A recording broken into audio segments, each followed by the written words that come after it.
नेरुल नवी मुंबई के मनसे नेता अमित ठाकरे द्वारा खोला गया शिव छत्रपति का स्मारक नवी मुंबई मनपा द्वारा एक बार फिर बंद कर दिया गया है। इस कार्रवाई के बाद मनसे ने कड़ा विरोध जताया है। स्मारक को दोबारा खुलवाने के लिए मनसे प्रवक्ता गजानन काले ने उप मुख्यमंत्री एकनाथ शिंदे और वन मंत्री गणेश नाईक को पत्र लिखकर अपील की है।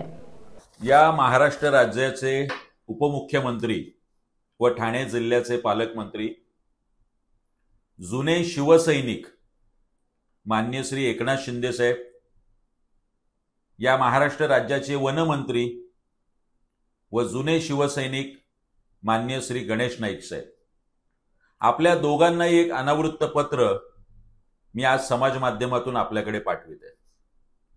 मुळातच वंदनीय बाळासाहेबांनी छत्रपती शिवाजी महाराजांच्या नावाचा जयघोष करत या महाराष्ट्रात शिवसेनेची स्थापना केली। आपण दोघेही नेते आणि आपल्या दोघेही नेत्यांचं नेतृत्व या शिवसेनेतूनच फुललं। दुर्दैव आपल्या दोघांच्याही हद्दीत असलेल्या या नवी मुंबईत छत्रपती शिवाजी महाराजांचं नेरुळ येथलं स्मारक गेली 4 महिने अत्यंत घाणेरड्या कापडात बंदिस्त करून ठेवण्यात आलेलं आहे। एक शिवसैनिक म्हणून आपल्याला ह्या गोष्टीचा राग किंवा चीड आलेली नाही। वंदनीय बाळासाहेबांचेच नातू आणि ठाकरे कुटुंबातील 3ऱ्या पिढीचं नेतृत्व अमितजी ठाकरे यांच्या माध्यमातून 2 दिवसांपूर्वीच या स्मारकाचं अनावरण करण्यात आलं, स्वच्छता करण्यात आली, विधिवत पूजा करण्यात आली। मात्र त्यानंतर सुद्धा त्याच रात्री नवी मुंबई पालिका प्रशासनाने परत एकदा हे स्मारक बंदिस्त केलं।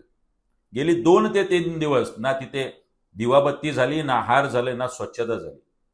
आपल्यातील शिवसैनिकाला याची राग चीड येत नाहीये।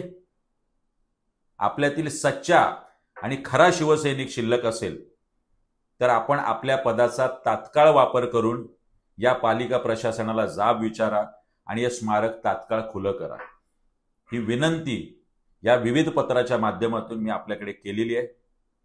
आपल्यापर्यंत ही गोष्ट पोचावी आणि आपण शिवसैनिक म्हणून दखल घ्यावी एवढीच नम्र विनंती।